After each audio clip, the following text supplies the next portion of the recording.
Sais-tu comment faire ça, une équation? Regarde bien ça. Premier type d'équation.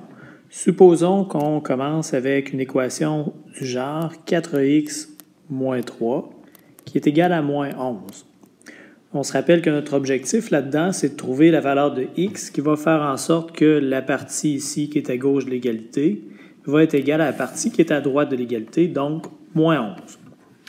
Puis nous, ça nous arrangerait si on avait quelque chose à la fin de simple, du genre x est égal à un nombre qu'on ne connaît pas pour l'instant. Donc, on va transformer notre équation qu'on avait au départ de façon à obtenir tout ça. Deux choses qu'il faut enlever dans tout ça. Il va falloir se débarrasser du 4 et il va falloir se débarrasser aussi du moins 3 qu'on a ici. C'est un peu comme si on déballait un cadeau. On va commencer toujours avec le papier à l'extérieur, on enlève la boîte, on enlève toujours pour se rapprocher de l'intérieur, pour se rapprocher de notre variable. Donc, on va se débarrasser de nos choses en ordre contraire de la priorité des opérations. Donc, on va commencer avec le moins 3. Il faut se débarrasser de notre moins 3. Pour y arriver, on se rappelle qu'avec notre balance, on a appris qu'on peut ajouter n'importe quelle opération à condition de l'ajouter des deux côtés de l'égalité, de façon à ce que notre balance ou notre égalité reste à l'équilibre. Ici, l'opération qui pourrait nous permettre d'annuler le moins 3, l'opération contraire, évidemment, ce serait plus 3. Donc, ajoutons plus 3 de chaque côté de l'égalité. On avait notre 4x moins 3 à gauche, auquel on ajoute plus 3. Du côté droit, on avait moins 11, qu'on garde encore, et on ajoute encore plus 3. On va réduire. L'étape suivante, on réduit. Terme semblable, on a 4x qui est tout seul.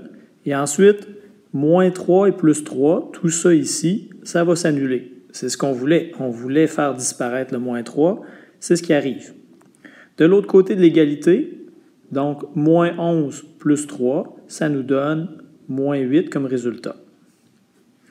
Prochaine étape va être de se débarrasser de notre 4. Le 4 ici, il va venir multiplier le x, une multiplication qu'on a ici entre les deux. Donc, le contraire de multiplier par 4, si on veut s'en débarrasser, ça va être évidemment de diviser par 4. Donc, on va réécrire ce qu'on avait de chaque côté en ajoutant diviser par 4 à gauche. Et de l'autre côté, si on veut que ça reste encore égal, on va ajouter encore diviser par 4.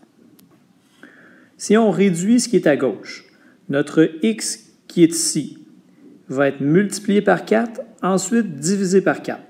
C'est comme si on avait gardé notre x sans y toucher. Donc le 4 ici, le 4 là va se simplifier, va se réduire. Il va nous rester x tout simplement à gauche. On voit qu'on s'approche de notre résultat.